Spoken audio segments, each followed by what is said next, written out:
Hello and welcome to episode 4 of the Player 3 podcast. I'm your host Luke Croft. Alongside me, the always visually stunning Larry Hunt. Hello. That's it? It's better than hi. I gave you hi last week. One more letters. And sitting across from me, we have Benjamin D. Hankins. The D stands for days, as in we only have 36 days left until Master Chief Collection comes out. And it just came across the pipeline here for me that Warlock is going to be the final Halo 2 map to be completely remastered for the Master Chief Collection. Now, which one was that one again? It was one of the expansion ones with the rocky, ancient ruin kind of stuff and moss on it. Oh, okay. Was that from 3 or? No, the only maps they're redoing. Okay. I'm trying to find the list of all of the ones that they're revamping. I know Zanzibar is one of them. What else are they doing? I don't know. Well, yeah, someone look for that. We'll keep talking. We're Player 3 Podcast. We like talking about games on Mondays, and we like pushing this thing out to you. If you're subscribed on iTunes, this will come to you on Tuesday. We just figured that out last week. Really? Yeah, it doesn't get pushed until the very next day. True so, yeah. But anyway, did you find a list? Oh, here we go. Warlock, Ascension, Coagulation, Sanctuary, Lockout, and Zanzibar. Lockout and Ascension are my two favorite off that list. I do love Ascension. Yeah, see, I played Halo 2. I played mostly Halo 3 multiplayer, and so those mean very little to me, name-wise. They're awesome. I'm so surprised by Coagulation being remastered. Really? No, that was sarcasm. Oh, okay. That's how oblivious I am. I'm terrible with map names. I'm like, is it Valhalla? That's the one. That's the one that an iteration shows up in almost every Halo game. Oh, okay. With the big canyon. Oh, okay. Okay. The two forts. Yeah. Ah, okay. Well, I'm pumped, and we're 36 days away from it, and then I will know all these maps because I will own it. So I own it too, but I won't be able to play it. I don't buy it, but I'm not going to have an Xbox One yet. All right, so today is October the 6th, which means we have some stuff that's going to be hitting the shelves on October the 7th, and this is your releases of the week. Releases of the week! It's horrible. We hate it. That's why we keep doing it. All right, releasing on PS4 this week, we have NBA 2K15. We'll talk about that here in a moment. Driveclub is going to be releasing, and we'll talk about that in a moment. Duck Dynasty, ladies and gentlemen, is going to be hitting the stores this week. Super excited about that one. You guys really excited to make some duck calls and grow some beards? You know what I heard it's about? You're actually trying to become part of the Robertson family. So you're like trying to win one of the daughter's hands in marriage? Maybe. I don't know. What other way do you become a part of the family? I didn't think the Robertsons You can be adopted, daughters. I think, maybe. I don't know. But are you playing as an adult or? I think you're playing as a duck. All right, then just to name some of the other stuff, we have Styx, Master of Shadows, a game called Spelunky, Pix the Cat, Dive Kick, Jet Car, Stunts HD, and Dust, an Elysian Tale. Just Pix the Cat. So just tons of stuff. Did you say Project Spark? I haven't gotten an Xbox One yet. Oh. I'm an idiot. Give me a jingle. Larry is an idiot. All right. That one was the worst one to get. That had like no melodic structure whatsoever. It's okay. Hopefully we'll never have to do that one again. Yeah. Okay. It's very rare. All right, releasing for Xbox One this week, we have NBA 2K15, Duck Dynasty, Alien Isolation, which I didn't mention. I think that's also releasing for PS4. Yeah, I think it's both consoles. And then Project Spark will be releasing. There you go, Larry. Project Spark. I mentioned it. It looks really cool. Does it? Yeah. You just like make worlds and games and let people play your games. It's like a game designing thing for people who can't design games. So it's like Little Big Planet. You know, your Xbox owner. Little Big Planet. You have these characters and you make games, you make maps and make rules, and other people can download them and play them. It's like a community effort. Yes. So it's like Super Mario, but not anything like Super Mario. We reject that statement, but we will not edit it out of our conversation. All right, let's just talk about a couple things that are releasing. Driveclub is the big one for PS4 this week. this was announced at E3 last year in 2013. Kind of this social racing experience. It's actually supposed to be a release title. It was supposed to be a release title, but it just kept getting pushed back. A lot of people call it Delay Club, which doesn't even sound like Drive, but it's funny. Starts with D.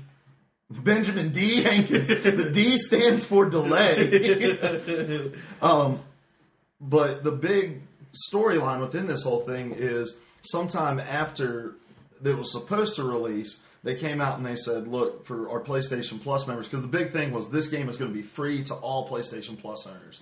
But now they've come out and only a part of the game is going to be free. There's going to be certain tracks and cars where you can pay for the full retail version, which is $50. And that's kind of frustrating to me. Well, it's kind of a slap to the face, kind of, almost. Yeah, just because they tell you one thing, it was supposed to release almost a full year ago. They take a year to get it done, and I can understand part of that being they didn't realize this game was going to be as big as it was. The reason that they went back to the studio and delayed the release of it is because they wanted to add more and more and more, and they started to look at it and say, well, this is a full retail game. Like this is going to be a huge game. So I can see where they would say we're gonna release what we thought we had, what we thought we were just going to start out with for free, and then you can pay for the other stuff. But again, when you say something's free and you get people hyped about it, this game kind of lost it with me. I'm going to download the free version and play it, but just because I won't be able to talk about it and it's free. I like driving race cars around, but as far as like being excited about it, I'm not really excited about it. I would have been excited about it if it would have been a launch title. I think it's got some cool aspects, though. I think the whole, like, there's a social aspect of it to where you can see how well your friends did and get challenged to events by how well they performed in races or drifts or whatever. Those point values appear in your game, so that's kind of cool. But yeah, I'm kind of with you. It's just a racing game that I was promised several months ago and a year ago now, and I still haven't gotten it. And yeah. So, but that's coming out this week. The other big title release, other than Duck Dynasty, is NBA 2K15. Huge sports game fan, and I am a huge NBA fan. Benjamin D. Hankins, the D stands for huge. NBA fan is Luke. That's me. I agree with that statement. I am also a very huge 2K fan. Yeah, well, and I'm excited about this iteration of it. I'm excited every year for it. But there's a couple things I just wanted to bring up that they're gonna have. And let me mention this: NBA 2K and NBA Live are supposed to release alongside one another. And Larry's over here and is like, I don't know anything about sports games. So basketball matches look fun. Darren Williams, the best point guard in the league. But NBA 2K, produced by 2K, obviously, has been kind of the crown jewel of sports gaming for the last several years, has been kind of the front runner. NBA Live is EA Sports release title, and NBA Sports NBA title. EA Sports NBA title. I'm screwing up. It's all the coffee. Hold on, let me get another check here. That'll help. And NBA Live has kind of been just floundering. They had to cancel several releases and delay. And last year's was just a broken, buggy mess. And but this year they were going to release on the same day, but EA Sports came out and said we're going to delay this thing a couple weeks and try to get some things fixed. Which, on the one hand, worries me because it's like it's just more and more delays. And I'm an EA Access member, so I'm going to give Live a try. And I was kind of like, one of the things that NBA 2K is missing is online franchise. And they haven't announced anything like that for Live. They haven't announced much of anything for Live. But I'm like, if they have that kind of aspect to it, I may play that just as much as I play 2K, to have that online franchise capability. But but on the other hand, it's like, well, it can't be extremely broken if they only need 2 weeks to fix it. Yeah. 2 or 3 weeks to fix it. So, anyway, but back to NBA 2K. They put a lot of updates into the franchise mode. I don't know how much you got a chance to look at it, but it's called MyGM. The biggest update is there's no virtual currency being used. Like You know how last year you used to have to pay VC to adjust rotations or make roster moves, do all those sorts of things. None of that stuff is locked behind a paywall anymore. It's all available. If a GM can do it, you can do it immediately upon coming into the game. So that's huge for me. But the coolest thing to me is the way that they generate draft classes. You're still going to have custom draft classes that you can import in. But then now there's all these unique storylines that can go throughout that draft class that they can pin stories to different people in the draft class. But even cooler than that is they have developed a system to where they sim an entire college season behind the NBA season that's going on.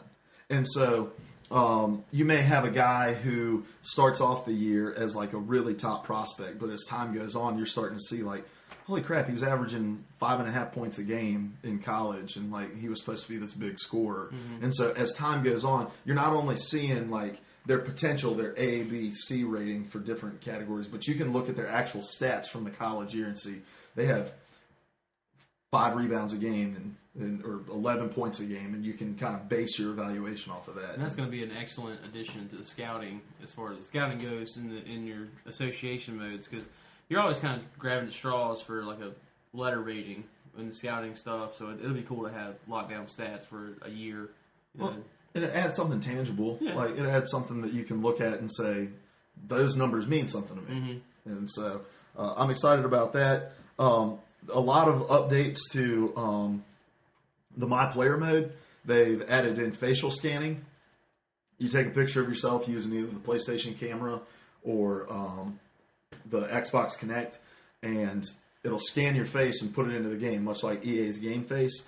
And then you remember last year how it always had those awkward cutscenes where you would talk and then you had to read the subtitles for the mentor? Yeah, they've done a lot of voice recording of different NBA players. And I watched the trailer for it, and it all seems super cheesy. I'm not a big fan of the cutscene and the storyline. I'd rather just be able to get in and play games. And not see, I kind of like that aspect of it. I think it makes it more like I feel more connected to what I'm doing if I feel like I'm part of the team, like I got a mentor.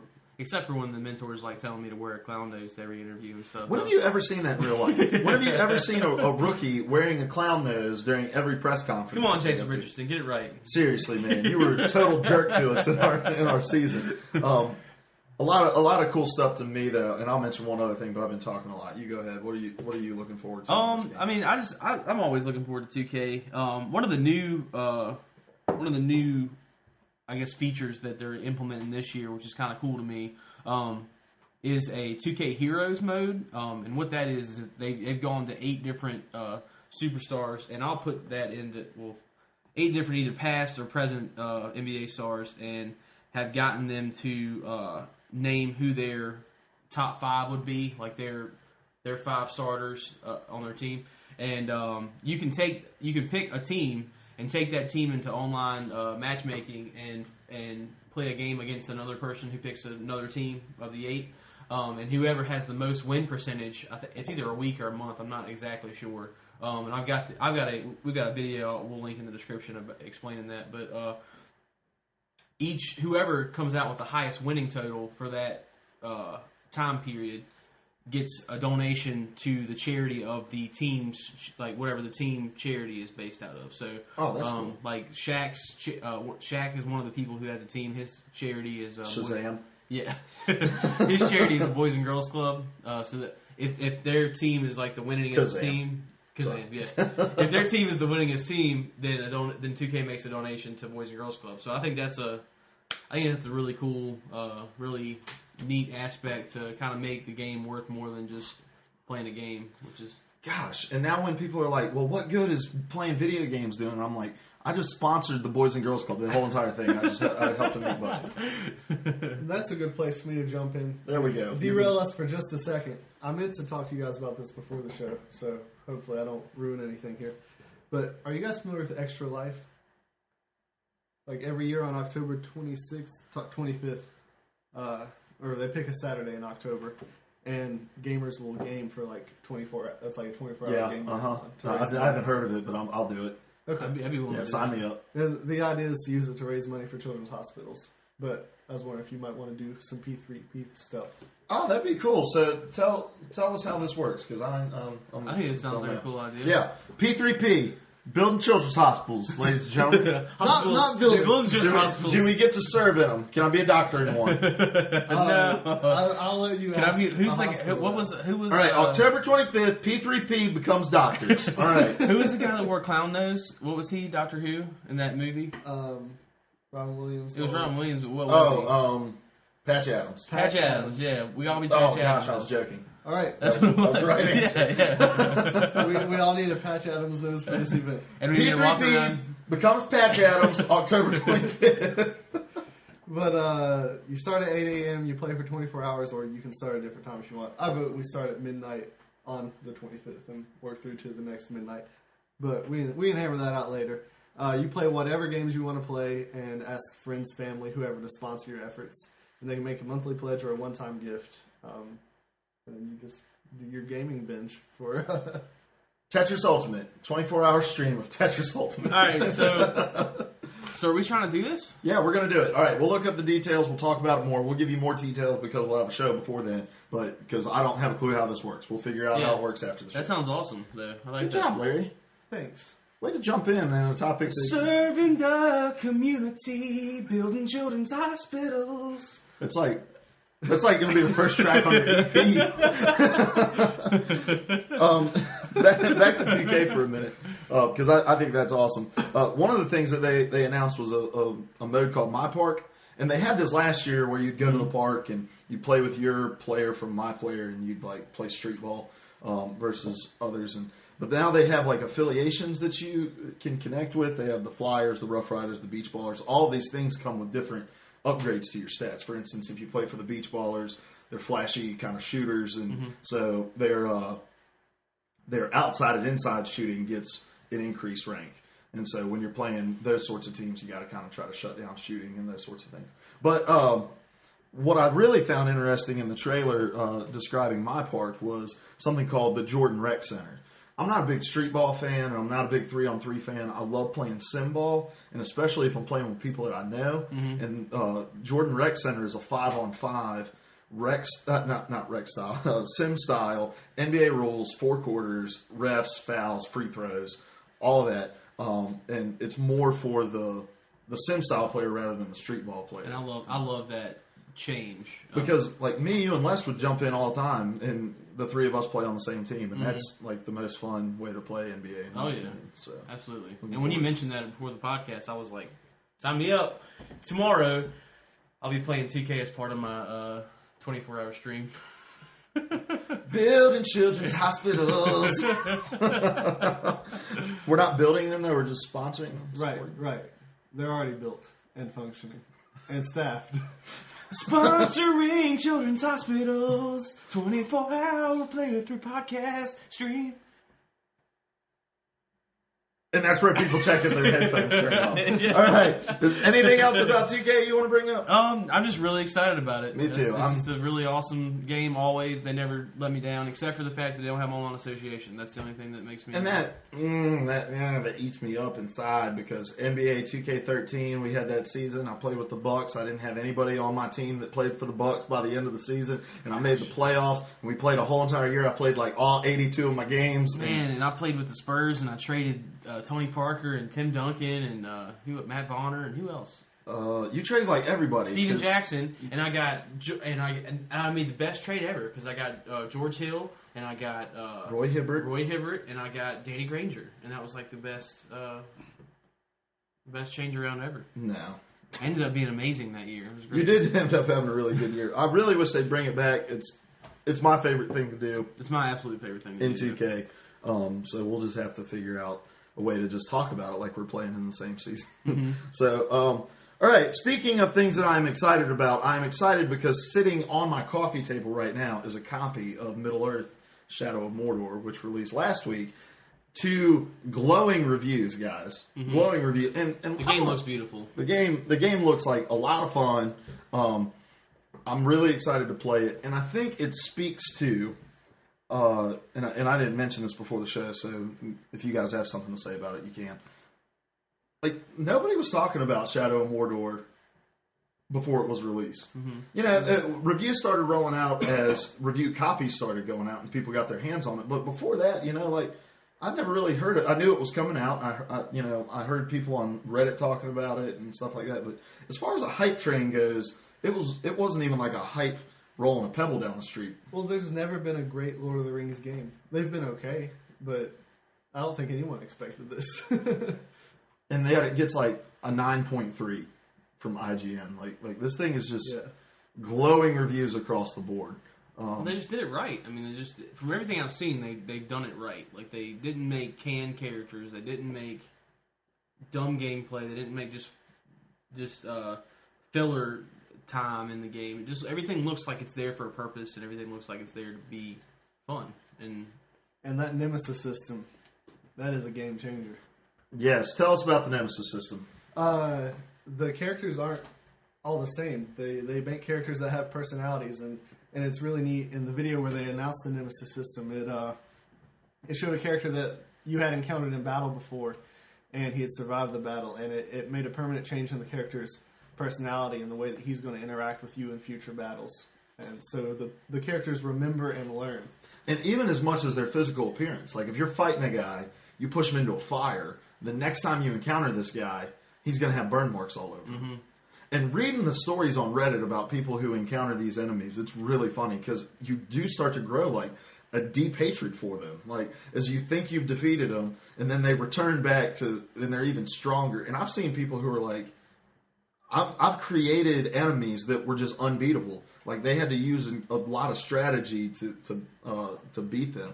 And go ahead, you look like you're about to say something. No, I'm just listening. One of the coolest features about the Nemesis system, and I guess it's a mixture between the Nemesis system and the Wraith abilities that you have, is dominating your opponent. Because when you get to the end of a fight with them, if they don't run, if you've weakened them enough, you can do what's called dominate them, which is where you use your Wraith abilities to overcome them, capture their mind and their thoughts, and give them instructions that they then have to follow. And you have 4 options. You can either tell them to assassinate, send them on an assassination mission to...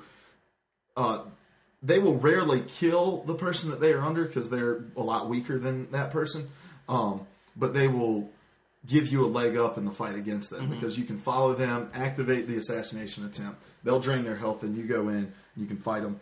You can choose to terrorize, which is where you send them back to their leaders and they tell their leaders about Talion. That's who you're playing as. He is a ranger from Gondor. And basically the story is that you're living in Gondor. You have Gondor, yeah. I can't read my own writing. I was giving you looks. Gondor. You're living in Gondor. You have a son. You have a wife. And one day, Uruks come in. Uruks. That's how. Urukai. Orcs? No. This is Uruks, not orcs. It's 2 different races. Urukai, yeah. I didn't know this. Urukai. Orcs are the one, and then Urukai are better than the orcs. Urukai. I'm proud of you for out-nerding me. Yeah, I only know this because I watched an hour of gameplay. And the difference between... And it is Uruk, because I did talk to Seth about this. So it is Uruk. He is our resident expert on all things Lord of the Rings. I've always thought it was Uruks were breeded so that they could... Were bred. Breeded. Uruks were bred for the purpose of being able to function and operate during the day. Because orcs can't be out in the light. And so Uruks were made so that they could terrorize people during the day. So the story goes that you are in Gondor, and the Uruks come in, and they execute you, your wife, and your son. Spoiler alert, but it happens like in the first 5 minutes of the game. Yeah. And then you are trapped from going over into death. And so you are sent to Mordor to find Lord Sauron, who... has put this curse on you because you have to overcome him to lift the curse to be able to pass over into death and be reunited with your wife and your son. And so the whole purpose of this Nemesis system is all of these orcs and Uruks that you're dominating are people who answer to Sauron in varying levels. And so you're attempting to dominate and gain information from them so that you can then find Sauron and defeat him. So it's all really just one big, mystery and connecting of dots to to get to a point.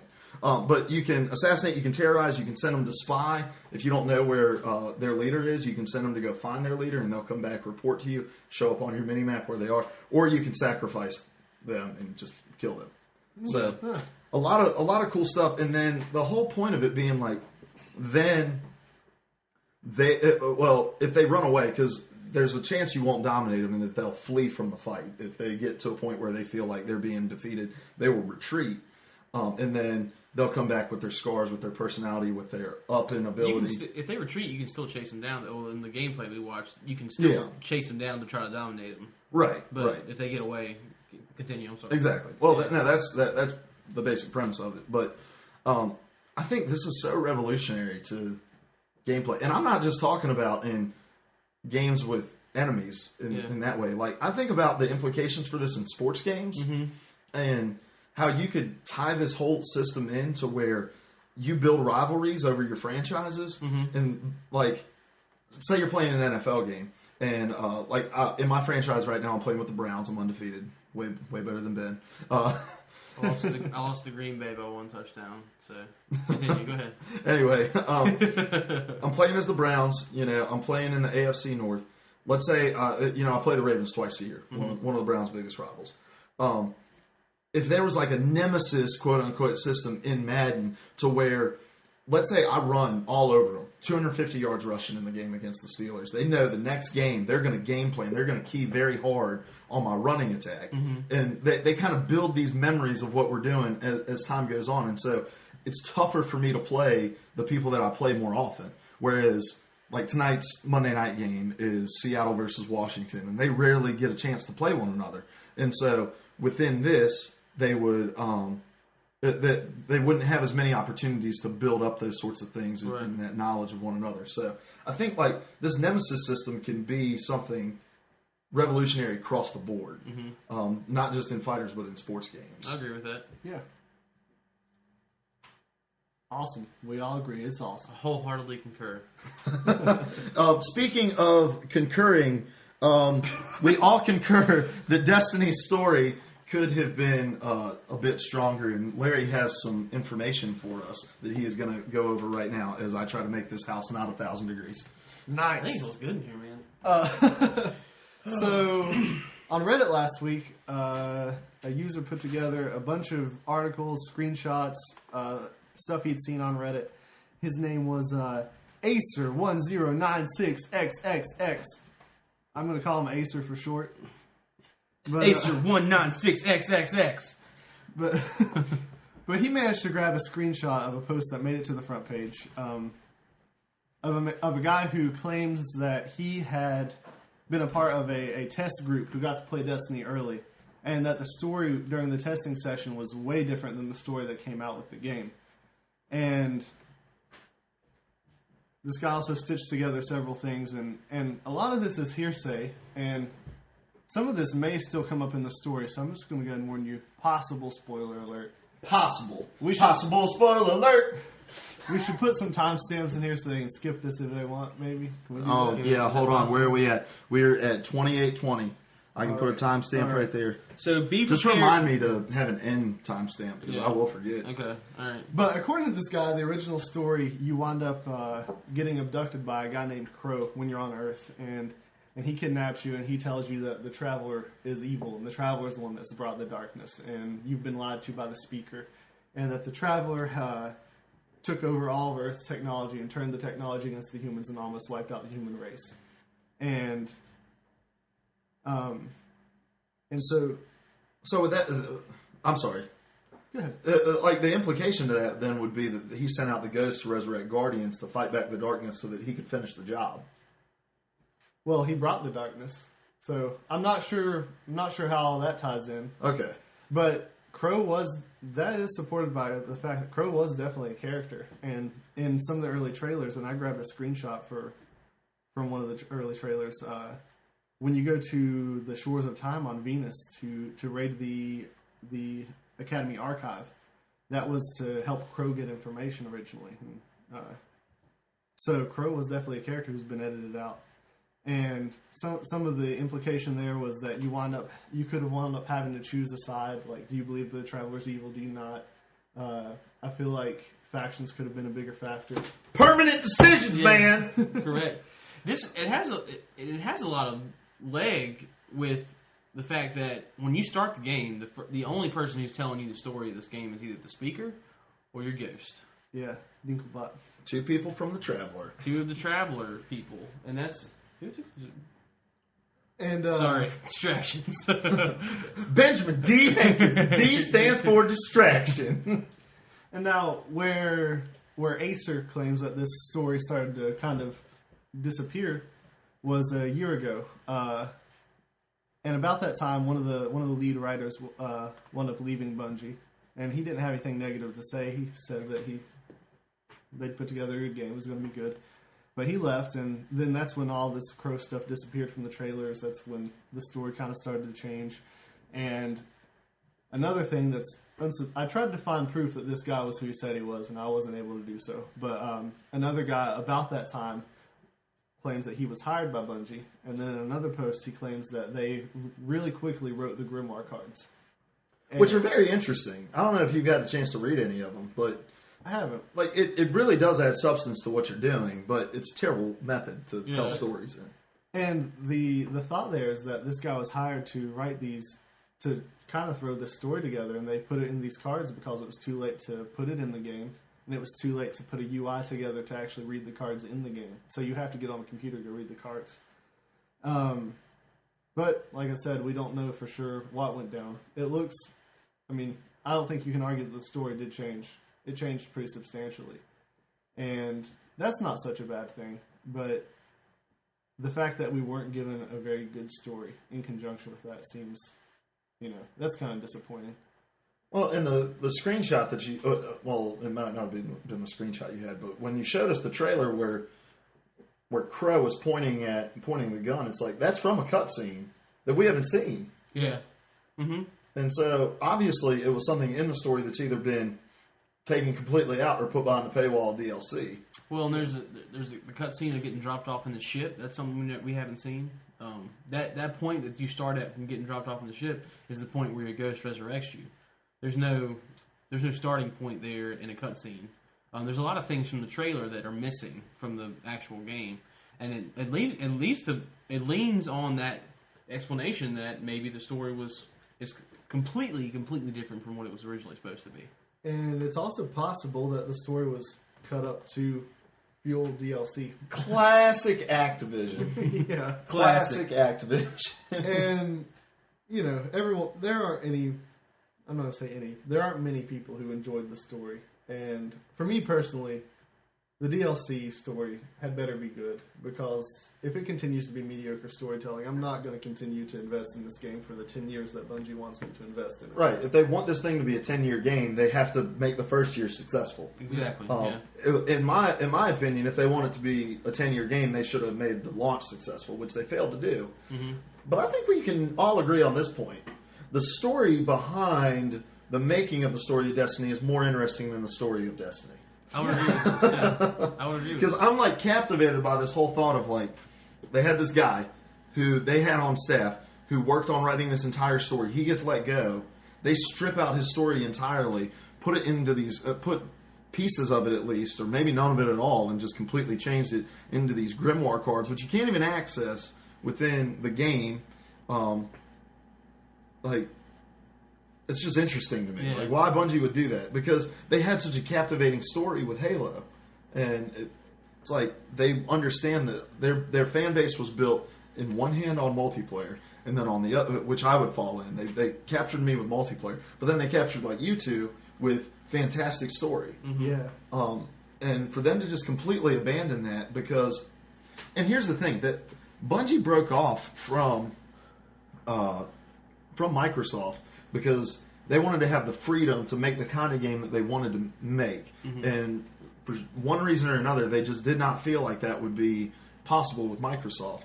And so why would they partner with a company? Because a lot of people are trying to blame Activision on this and say, well, that's just a classic Activision move. And I joked about that earlier. But Activision's the kind of people who take things out of games to make you pay for them in the future. Yeah.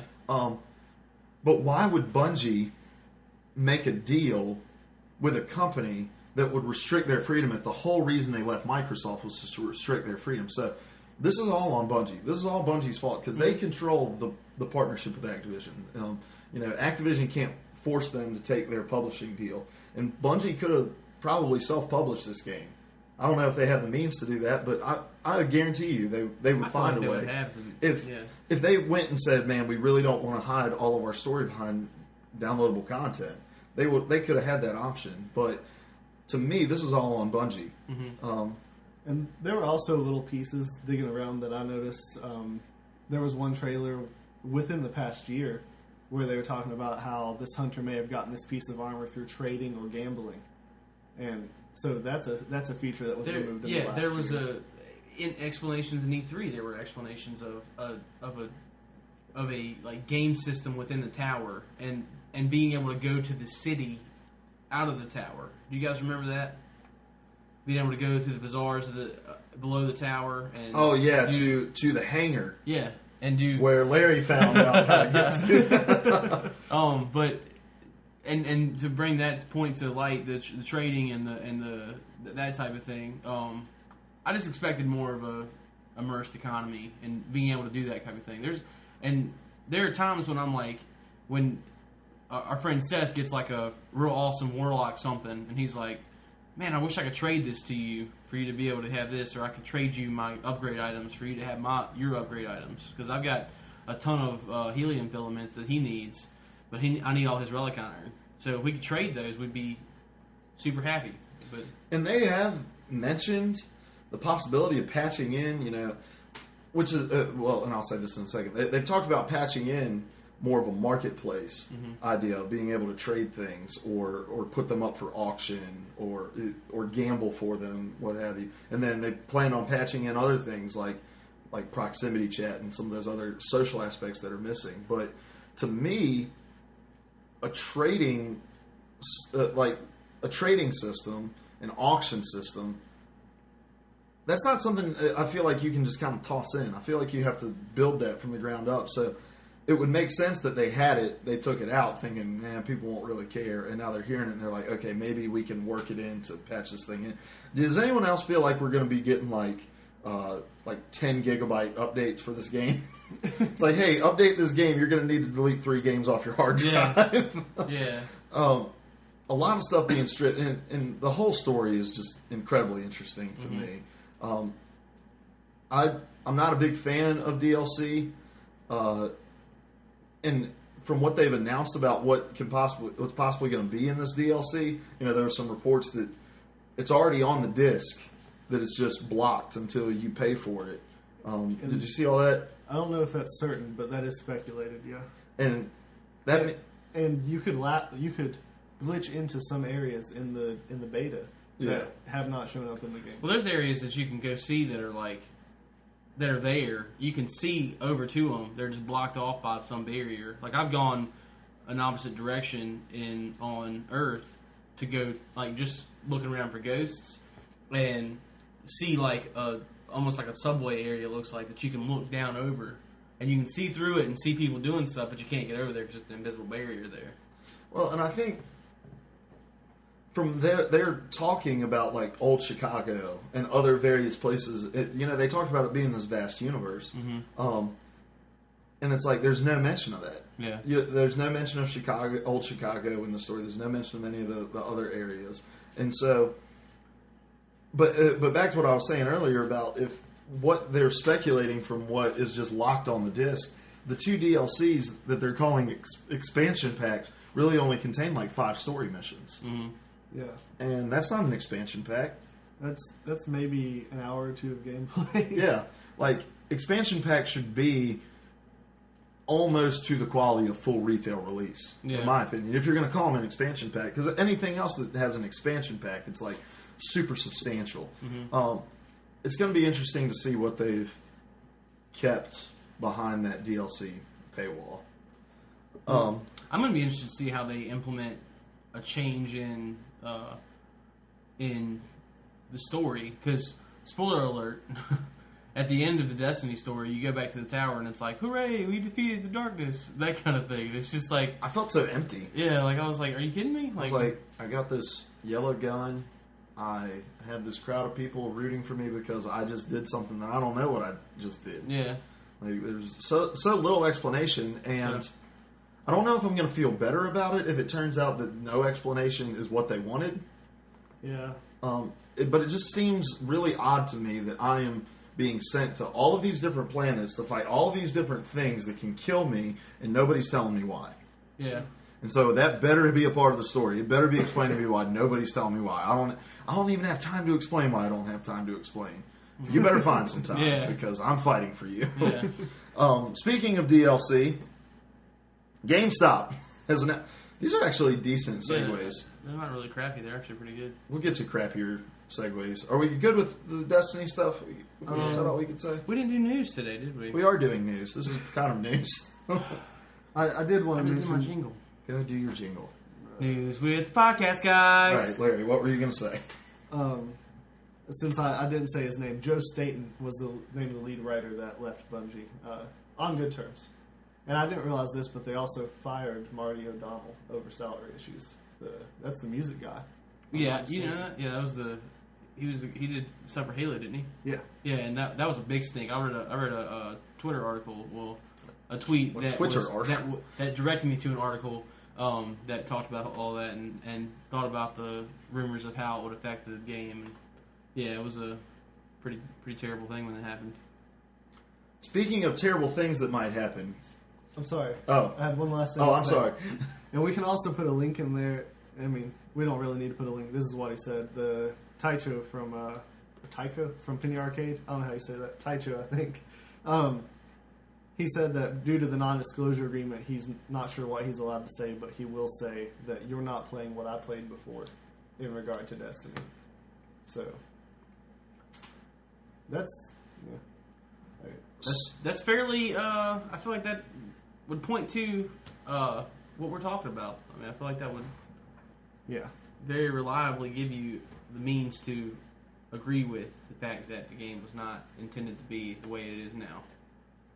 Those Did are you words. follow me? Speaking of playing things that other people have played before, GameStop is looking into selling used DLC. Now, this is kind of old news, but we had a jam-packed show and didn't get around to it, which is a shame because we should have gotten around to it because this is a big deal. It was like an hour and 30-minute show last It was an hour and 30-minute show last week. But basically, GameStop is in talks with various publishers to see if they can reach an agreement for a plan that would allow people to trade in their DLC and then GameStop do what GameStop does and sell it at like a 10% discounted price to other individuals.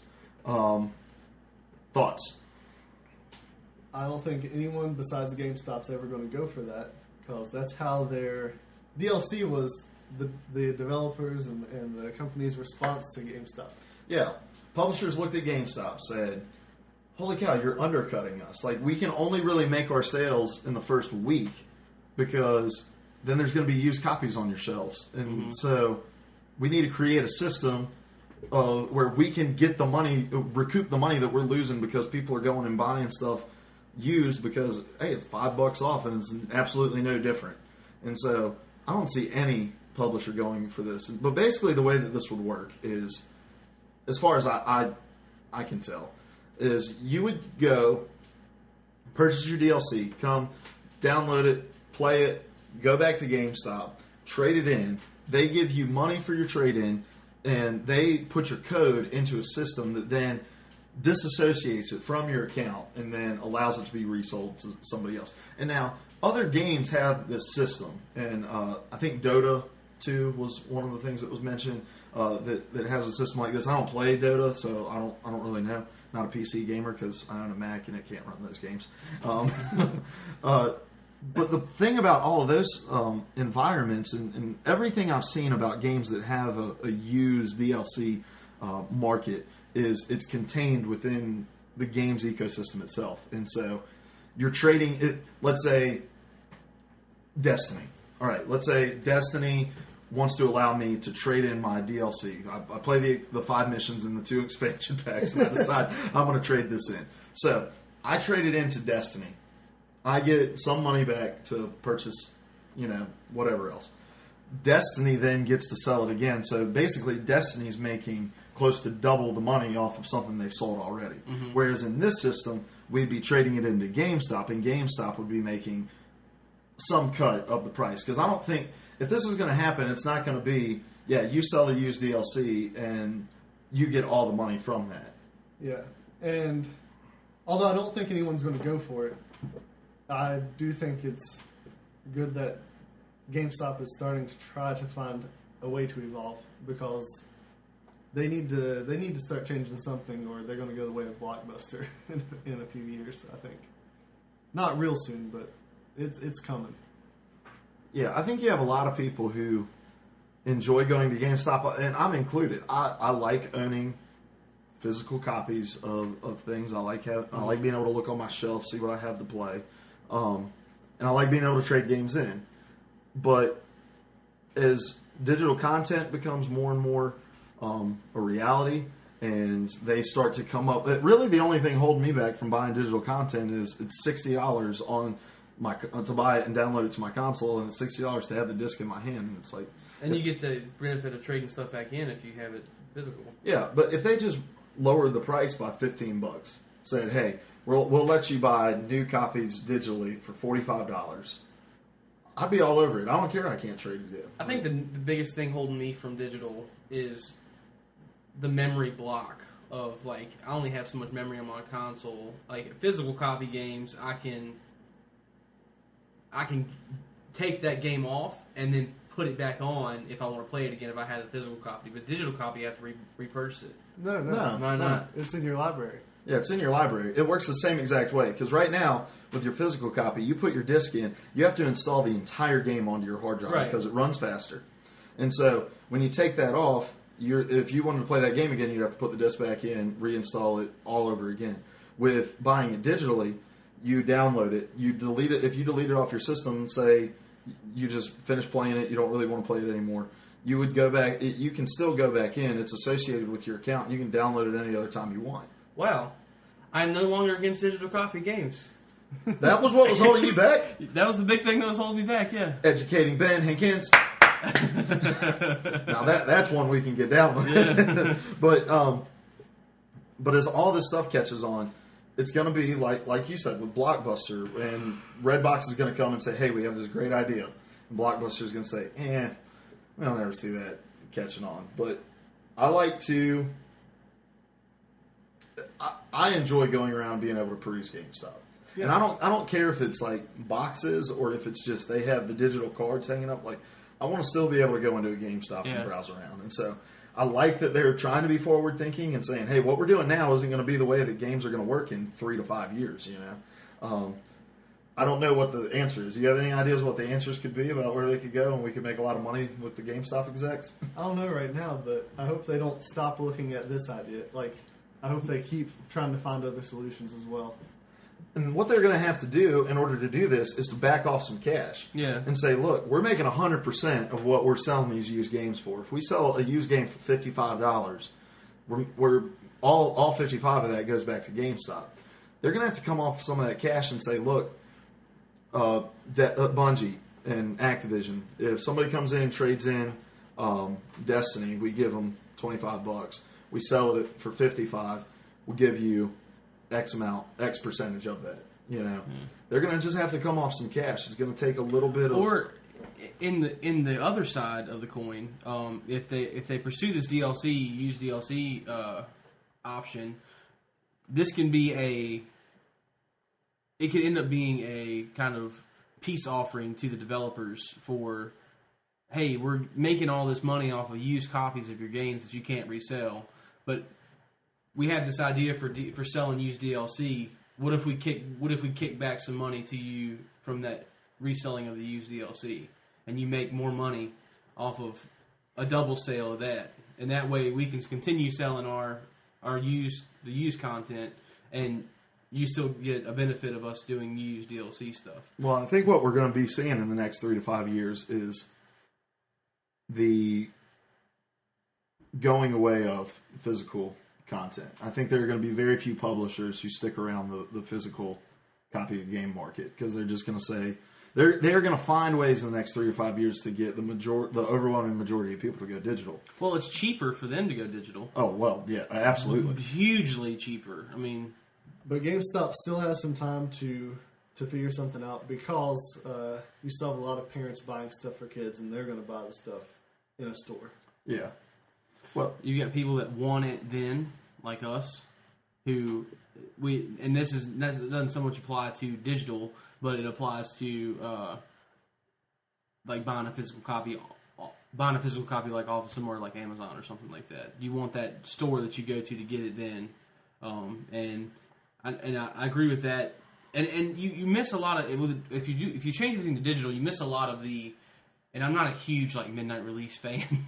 There's a lot of people that are really weird at those things, but sometimes they can get like they can be really cool, and you can get like cool like little nostalgic stuff from the games, and it makes it like a bigger experience. And you lose that if you have digital content. but if immediacy is the thing that you're going for, digital's the way to go. Mm-hmm. And I kept saying that, and I'm working on a blog post. I was in Atlanta all last week, so I didn't get to play a lot of games, and I didn't get to work on P3P stuff very much. But I'm working on a blog post talking about why I'm probably done with midnight releases, because at the Destiny midnight release, I just kept telling you guys, like, I'm just going to go download this game, because I'm tired of putting up with the crowd. Then we got attacked by a Patriot. Yeah. But with the immediacy thing, like being able to go and just download it, and I sit on my couch and I don't have to put on pants, like I'm all about that life. Yeah. And I am too. But the point I'm trying to make is you lose out on that. No, I get your point. Yeah, and you just lose out on that kind of like experience. Like Destiny was awesome because we went to Taco Bell and hung out, and we went to got coffees, and then we just like went and just hung out and watched all the crazy people at GameStop.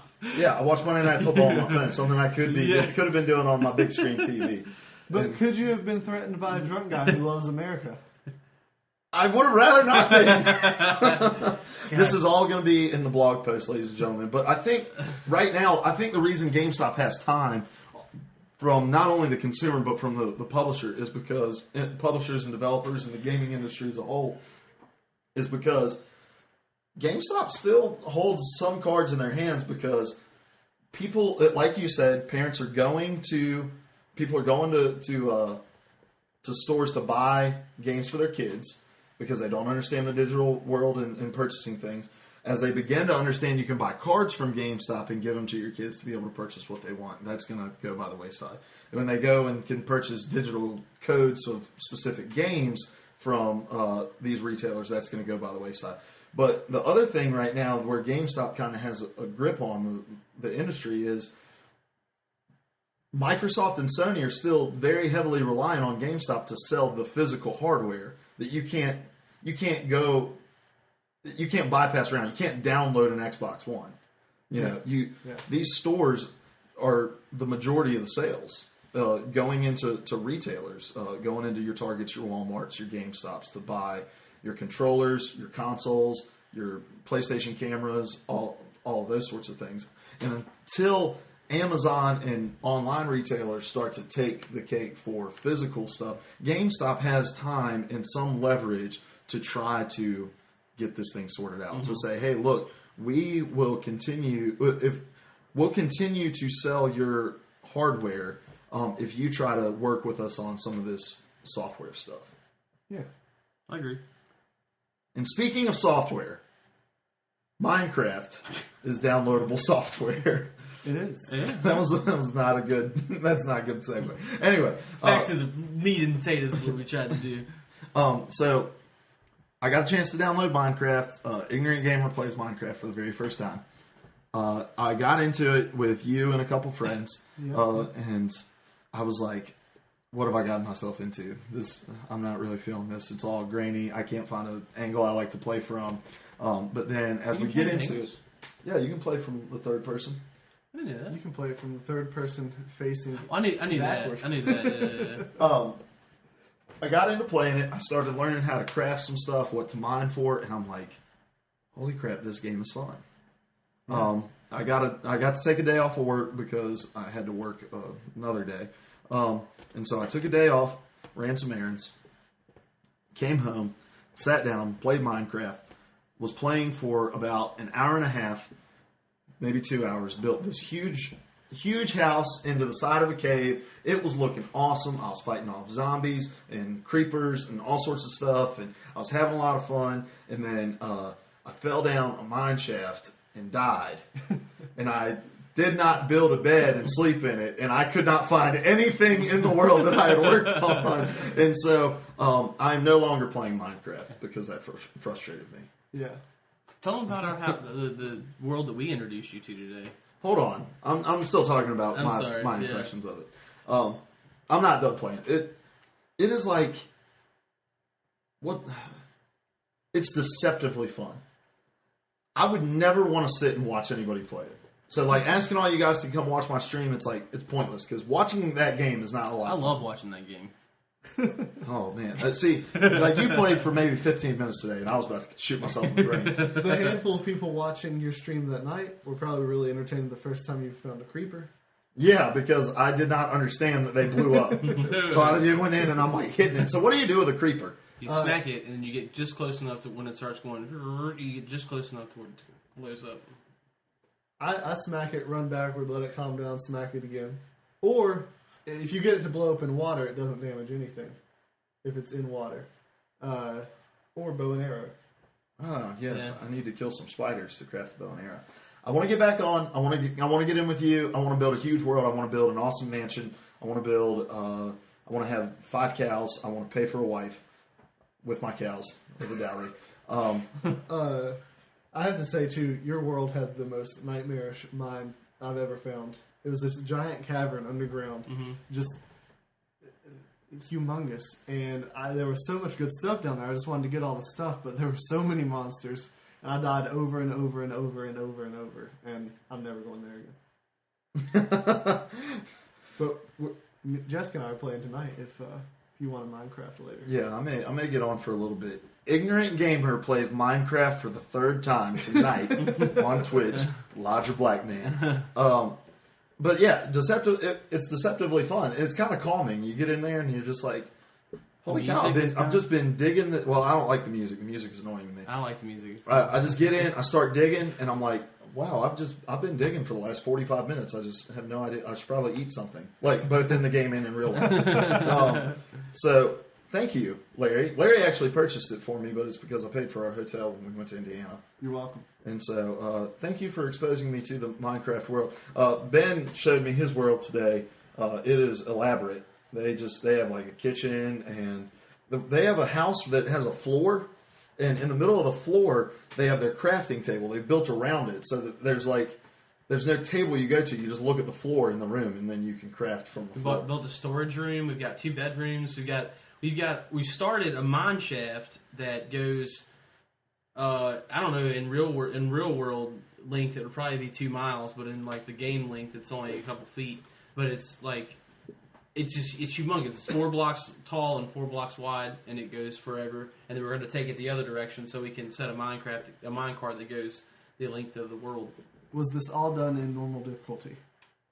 It was an easy difficulty, yeah. So I'm unimpressed. We can. He had it on easy difficulty. We're gonna bump it up to normal though. I want to find a spawner so we can make like a mob grinder and get a bunch of items. Well, and Seth is Ignorant Gamer Jr. plays Minecraft for the first time, so he's still kind of learning the ropes as well. Yeah. Because I played on easy that day that I played. I built all my stuff, and so I've been teaching him. I just we have an underground. I wanted to figure it all out. We have an I was getting underground frustrated farm because I didn't know how to do anything. We have an underground farm. We've already found like 8 diamonds. He has a freaking farm inside his house. Makes absolutely no sense to me. All right, speaking of farming, Larry got to play Chariot this week. That's not even a segue. I don't know what that's not even farming remotely. is. That's not even remotely a segue. Chariot is our Xbox games with gold for October, and Larry is going to mention to us how Chariot is. Really quick, I'm going to update you before you mentioned about Chariot. The Nats and Giants game is 0-0 at the 6th inning. Just in case there's any baseball fans out there. All right, now that we're talking about things that people don't care about, let's talk about Chariot. All right. A better segue. The premise of Chariot is the king has died, and the princess and her fiance have to deliver his casket to his grave. You get there, and his whiny ghost pops up and wants more treasure in his grave, so you're going to go through these catacombs and find treasure. But it's a fun platformer game. It's a little challenging, a little bit of puzzle quality to it, because you're trying to push this chariot and pull this chariot with your ropes through these tunnels. And it's not my favorite game I've ever played, but I got to play a co-op game with my wife. That was cool. And if you're in a relationship and you really just want to test how close you are, play a co-op game together, and it'll make or break you. Okay, well, whenever we talk about the games with gold stuff, we never are talking about necessarily the quality of the game because it's free. Yeah. What we're talking about is the fun factor of the game. So on a scale from 1 to 10, 1 being going to the dentist fun, and 10 being, holy crap, my eyes are bleeding because I can't look away fun, what would you put Chariot at? If you like puzzle platformers, I'd put it at a 7. 7. All right. It's fun. At a 7. I'm going to have a try at it too. You can get that also on PlayStation 4. It's not free on PS4, but if you're a gold member, you get it for free. Speaking of things that are free, when companies reboot games, they do not sell those for free. One of the things we've been seeing in this console generation has been rebooted games. We've seen a lot. We've seen the Tomb Raider Definitive Edition, Last of Us Remastered. We're seeing the Master Chief Collection coming out in November. We only have 36 days. Benjamin D. Hankins, D stands for days. Mm-hmm. A lot of rebooted games. What am I missing? I feel like I'm... GTA 5 is going to be coming out. Anything else? There's so many. I feel like there's so many. So, I want to ask you guys a question. This is a two-part question. First part being, how do you guys feel about rebooted games, especially from studios that are active studios that should maybe be developing new stuff? It's cool. If you liked a game and it had a lot of replay value and you want to go back and play it, it's really neat to be able to go back and play it with updated graphics.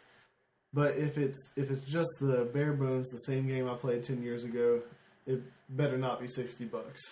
But if you do it right, like this Master Chief Collection, like what they've done, that's awesome. Putting all those games together and all those maps together for the price of one game. Yeah, you get over 100 multiplayer maps for $60. Like, yeah, that's the way to do it if you're going to do it.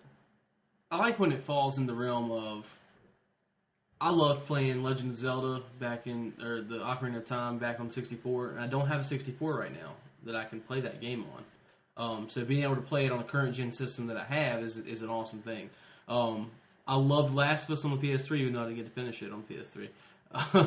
But the fact that I bought a PS4 and I can play Last of Us on the PS4 is a really cool thing to me. I like that it helps me to relive times when I just, not so much The Last of Us, but times when I just started out playing video games and it was a brand new thing to me, and these are the games that I remember and I have fond memories of, and I get to relive those memories by playing them again now. So I think that rebooted games, remastered games, should really just be limited to games that were kind of like crown jewels of a console generation. Absolutely. And so Master Chief Collection, GTA 5, Last of Us, those sorts of games, like bring on the reboots. I'm totally fine, especially like The Last of Us and GTA, where they came near the end of a console generation, and some people had kind of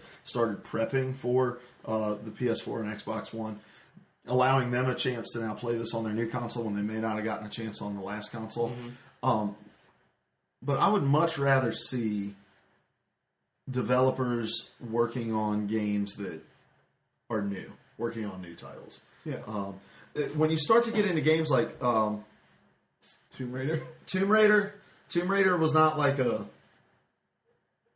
was a disappointment as far as sales went, according to the company. So did they just reboot it so that they can make a couple extra bucks off of it? And then like there's been talks about Beyond Two Souls, the one with Ellen Page, being remastered, and that game wasn't like critically acclaimed or anything like that. Most people say it was Heavy Rain, but not as good as Heavy Rain, and they're not rebooting Heavy Rain, so why would they reboot Beyond Two Souls? Yeah.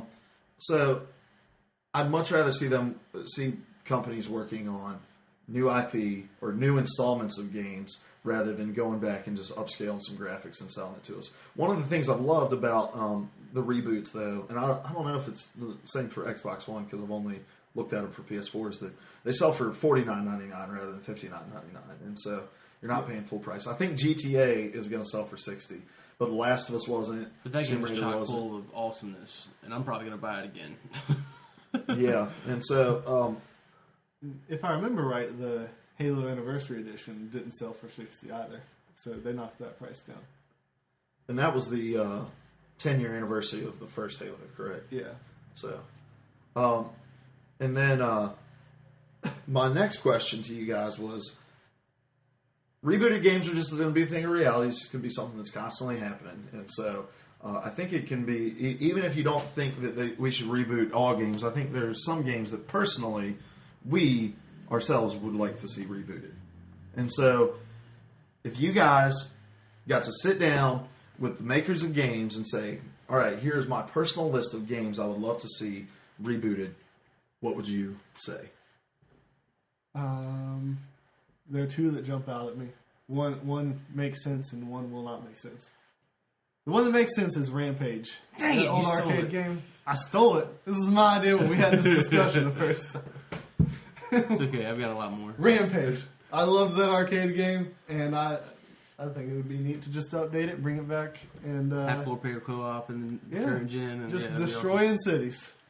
And the one that doesn't make sense, because I don't know many people who enjoyed this game, but there was an N64 game called Jet Force Gemini, and it's one awesome. of my Ninja thing? no. Oh, okay, never mind. It was one of my favorite games of all time.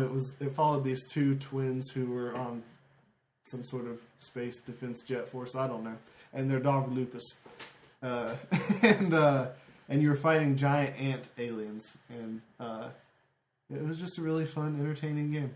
You were saving little teddy bear aliens from giant, disgusting bug aliens. Can you imagine going from 64-bit to what we have now? It'd be amazing. That'd be so fun. It'd be so fun to see. Are those your only two? I'll think some more while you guys All talk. right.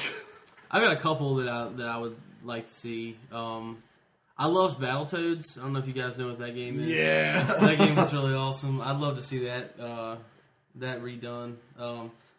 But like maybe changed a little bit because the difficulty was ridiculous with that game. Like there was friendly fire on all the time, so you weren't really shooting guns. But if you were to hit your teammate, he would automatically die. And there was this one level where you're riding these speed bikes and you could not jump over this one little area.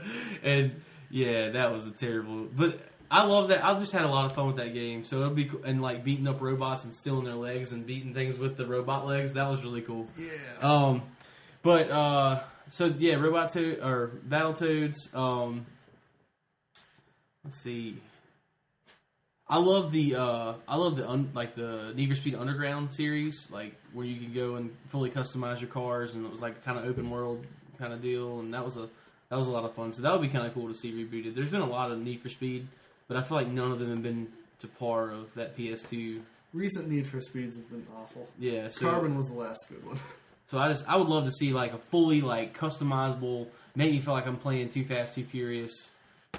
I had the racing wheel for Need for Speed Underground, and I got both of them on Christmas. I got the game and the racing wheel, and I just remember like, because like they had actual stores that like you could drive to Best Buy in the game, and so I would like try to drive around and follow all the traffic rules. So I would just be like.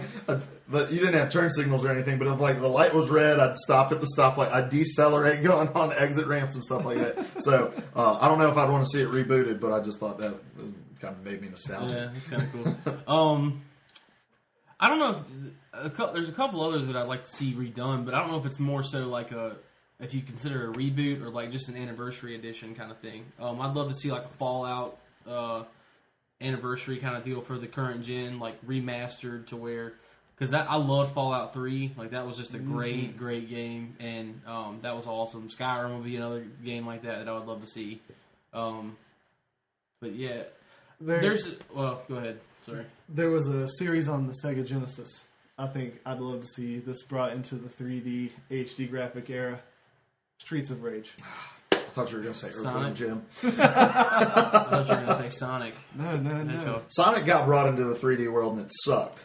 No, dude, let me take you back a few years. The Sonic Adventures for the Dreamcast. Sonic Adventure 2 Battle. That game was amazing. That's one of the best games I've ever played. That game had an excellent story. That Sonic game had an excellent story. It was amazing. And This was on Dreamcast? Yes. That's why I don't know. That one Adventure 2 Battle got ported to the GameCube as well. Yeah, I think so. Never I would love to see that I hated game the redone. GameCube controller. So if they would redo that game, that'd be awesome as well. And then hold on. He was talking about... Sorry, well, I cut him off with Earthworm Jim. Yeah, jerk.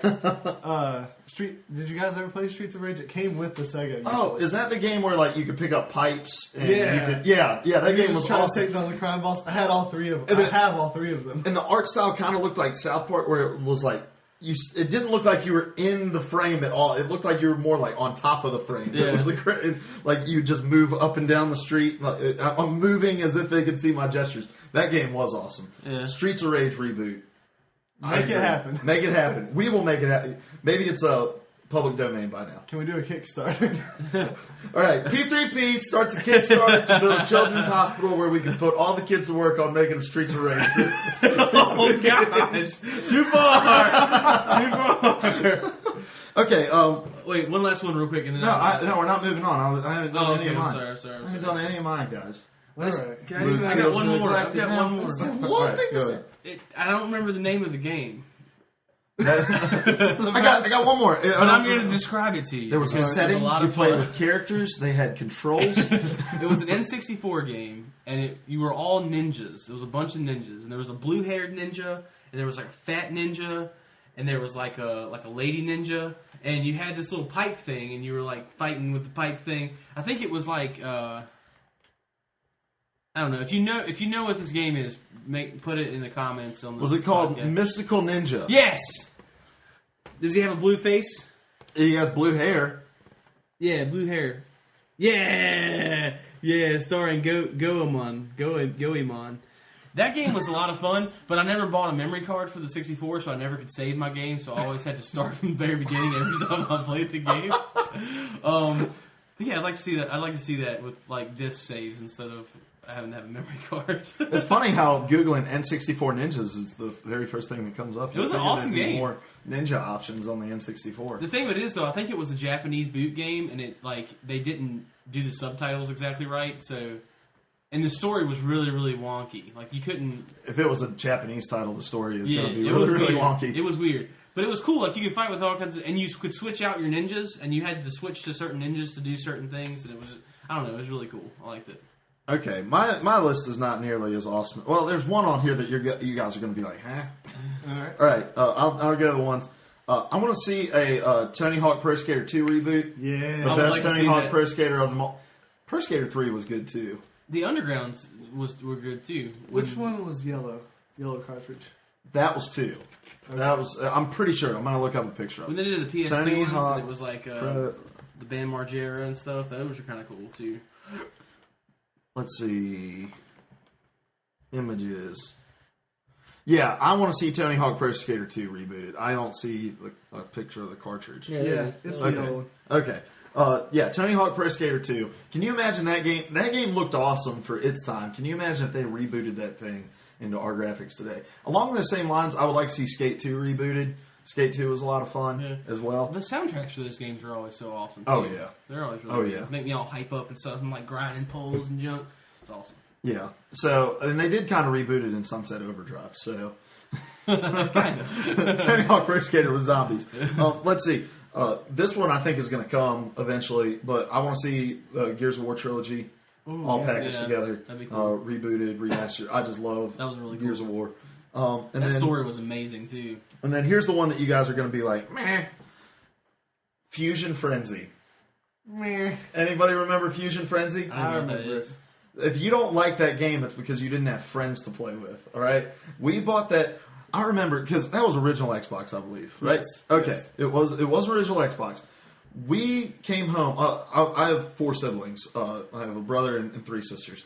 For those of you listening, we all came home for Christmas one year. We had gone off to college. We went to GameStop and bought a used Xbox and a copy of Fusion Frenzy so that we could all play Fusion Frenzy together. That's how much we loved it. If you don't know what Fusion Frenzy was, it was a 4-player party game thing, and they had all kinds of games. There was like a Guitar Hero style one where you had to like quick time event, press the right buttons at the right time. There were other game modes where you tried to take barrels and put them into these launchers that turned them into fireworks, and it was all this like competitive gaming. So Mario Party? It was like Mario Party, but way more awesome, to me at least. I loved it. I think it was way more awesome than Mario Party. I still dislike it, but I think it was way more awesome. I love Mario Party. Like Mario Party, the third one, Mario Party 3 for 64. That one was really cool. But Fusion Frenzy, yes. And see, I would never sit down and play Fusion Frenzy by myself, but just the nostalgia of being able to play with my siblings again. If they released a HD remaster of Fusion Frenzy and made you pay $90 for it, I'd pick it up. I'd buy it right now. $90. I'm sending I'm going to look up who published the game and I'm going to send them a check right now. You guys just keep talking. Any other games you want to see rebooted? There's a James Bond game I loved. Everyone always goes to GoldenEye, and GoldenEye was awesome. But my favorite James Bond game of all time was Agent Under Fire. It was on the GameCube and maybe the PS2 as well. But that had a really fun campaign. One of the most fun campaigns I played. It had really great graphics for the time. It would make an awesome update, and the multiplayer was fantastic. Mm-hmm. And I'm a little biased though because you had a device in that game called the Q Claw, and the Q Claw would latch onto anything, and you could just pull yourself up to any wall, any ceiling, whatever, and just sit there and snipe or whatever. And our friend Dizzy and I went and saw Spider-Man, the Tobey Maguire one, when it came out. And I started playing that game, and I decided to just screw around and use the Q-Claw to swing myself through the map. But I got really good at it, so I could essentially web sling through the map while popping headshots, and nobody could kill me. It was great. That's awesome. Any other? I Don't force it. You know what game I really loved playing, and you guys are gonna laugh at me for this because it's kind of a laughing My Little game. Pony. No, it's not My Little Pony. It was the Dragon Ball Z Budokai series. I played that for 360. I played it for PlayStation 2, and they remade it for 360. Well, they made the first one and the third one for 360, and that game was a lot of fun. I love Dragon Ball Z though, so that was I thought it was good. The first one was a really good story. The third one was really good, like because you got a bunch of characters, but the third one had a crappy story. So, speaking of things that are crappy, Battlefield 4, when it released, was just a big old crap fest. Just a broken ball of a game that really just recently got updated. Like last week, they released the patch that, all right, now the game's going to work like it was supposed to back in November. I think you're thinking of Battlefield 3. Or 2. Or 1. I get your joke. Every Battlefield. Good news, guys. All right. Battlefield Hardline, they've made a huge promise. Okay. A big promise. It will work. It will work. The company has come out and said when Battlefield Hardline releases at the beginning of next year, it is going to work. I don't believe it. Thoughts? I don't believe it. But how sad is it that a company that they're not announcing new features, they're not announcing new game modes, they're not announcing. Well, they did make an announcement today. It's going to have 9 multiplayer maps and 7 modes, which is pretty decent. But the thing that they're stopping the presses to tell people is, hey, when our game releases, it's going to work. When our game releases, it's going to be a playable game. If I were you, whoever you are listening, I would not buy that game until I try it out. Or I would not buy that game until 6 or 7 months after it's came out and everybody's like, gosh, I can't even get into a multiplayer game. This is ridiculous. Or I get into one and I get glitched out immediately. They're like, gosh, now that Battlefield 2 is finally playable, this game is great. So I thought that would be an interesting point to bring up is that, yes, the game. It will work. It will work. It's going to work. It will work. Also, speaking of working, there are people that work for Halo 5, which is releasing next year. And we have some news that came down the pipeline recently about who the main character of Halo 5 is, and we may be slightly shocked. So, Larry, do you have that little release up? According to voice actor and real actor, but in this instance, voice actor Mike Coulter, his character, Agent Locke, is going to be the primary character of Halo 5. And 343 has said that Master Chief will still be an integral player, or an integral character. He will still be a playable character. But according to Mike Coulter, he will not be the main character.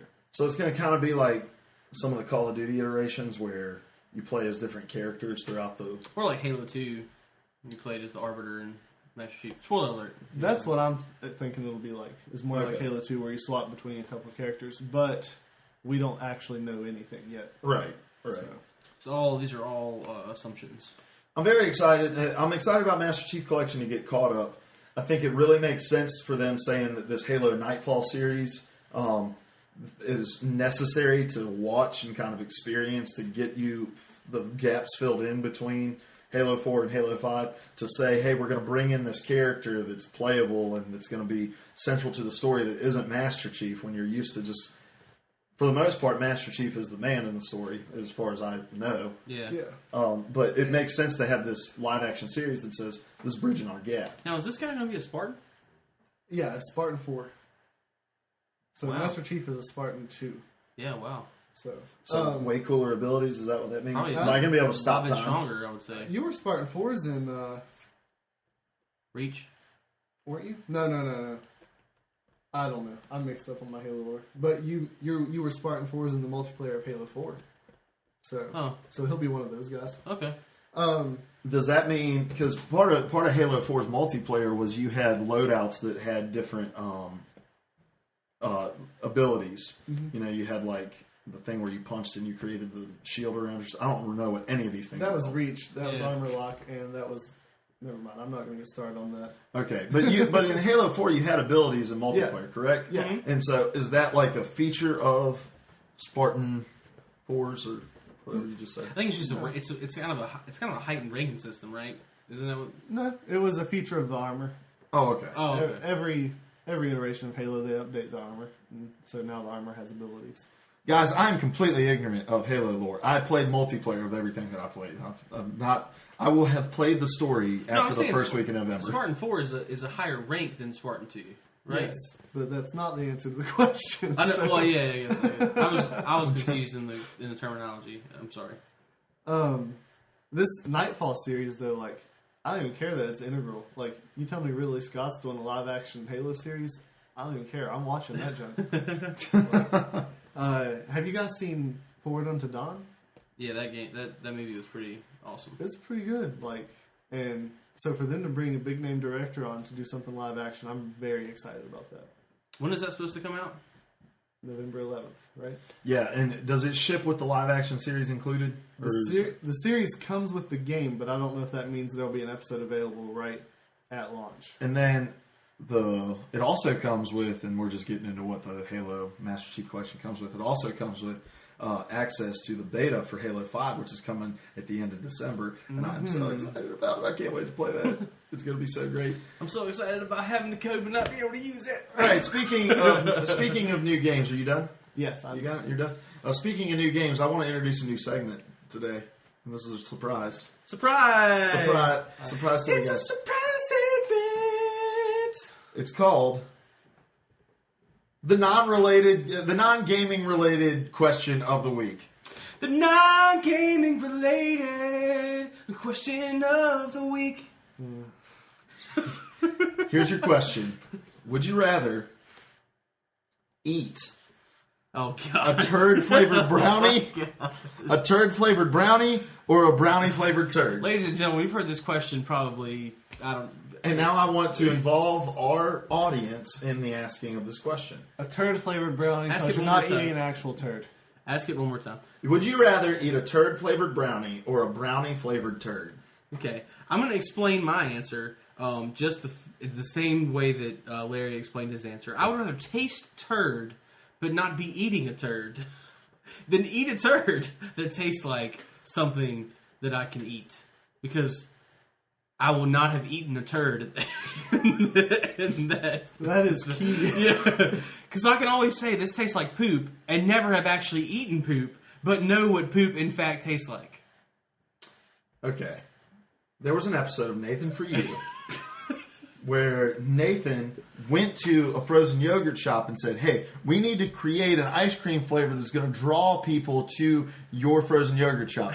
They made poo-flavored frozen yogurt, all right? And it tasted just like poo. And it tasted just like poo. Nobody took more than one bite of it. You know why? Because poo is disgusting, all right? And here's the thing. I have resolved in my life to never know what poop tastes like, all right? To never, ever know what poop tastes like. And so, if you lay in front of me the option of turd-flavored brownies or brownie-flavored turd, I don't care that it's a turd now. It's going to be a turd eventually anyway. I will eat it so that I can taste brownie and not turd in my mouth. Because I feel like you can't get that out. You can't get it out of your mouth. You can't get it out of your brain. You can't get it out of your life experience. It's going to be on your headstone. This is the guy who tasted poo. All right? So that's where I stand. I would rather eat a brownie-flavored turd. Here's the thing. If you hand me a turd on a plate, I don't care what you tell me it's going to taste like. I'm not eating a turd. The thing is it's guaranteed to taste like a brownie. And the thing is, if you put a brownie in front of me and it tastes like a turd, we're not friends anymore.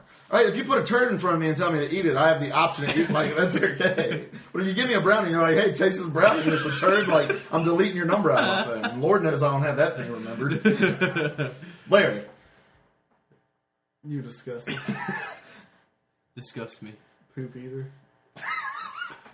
Poop mouth. How awesome would it be, though, to know what turd tastes like? No! You're disgusting! You're the nasty one. I hate you guys heard it here. We're going to put the timestamp. It is 1 hour and 25 minutes. 1 hour, 25 minutes. Ben said it would be awesome to know what turd tastes like. Benjamin D. Hankins, the D stands for disgusting. For defecation, disgusting. All right? And never have to actually eat a turd and know what it tastes like. It does not matter. All right, so it's resolved. Larry's putting the all of the smart people would eat a brownie flavored turd, and all except the dumb for me and ones, Larry. and all the dumb ones would eat a turd. But one would eat a brownie flavored, a turd flavored brown, whatever, brownie flavored turd. All right, speaking of turds, we're gonna go to Ben and let him give us his Twitter handle. It's Notra Hankins, even though I don't tweet at all ever. I don't know why we give your Twitter handle. You don't ever tweet. My Twitch handle is WhoBombs80. I stream Madden, Minecraft, and Destiny. My Twitter handle is Lair Hunts Zombies. LAR Hunts Zombies. If you can't spell the rest of that, you don't deserve it. We've told you 4 weeks. If you can't spell the rest of that, you would rather eat a turd flavored turd. You would rather eat a turd flavored like a turd.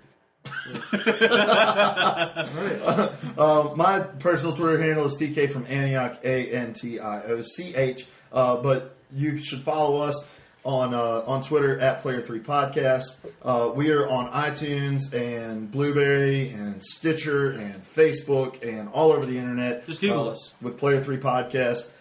If you want to email us, it's player3podcast@gmail.com. Tell us what you think. Would you rather eat a poo-flavored brownie or a brownie-flavored poo? All right?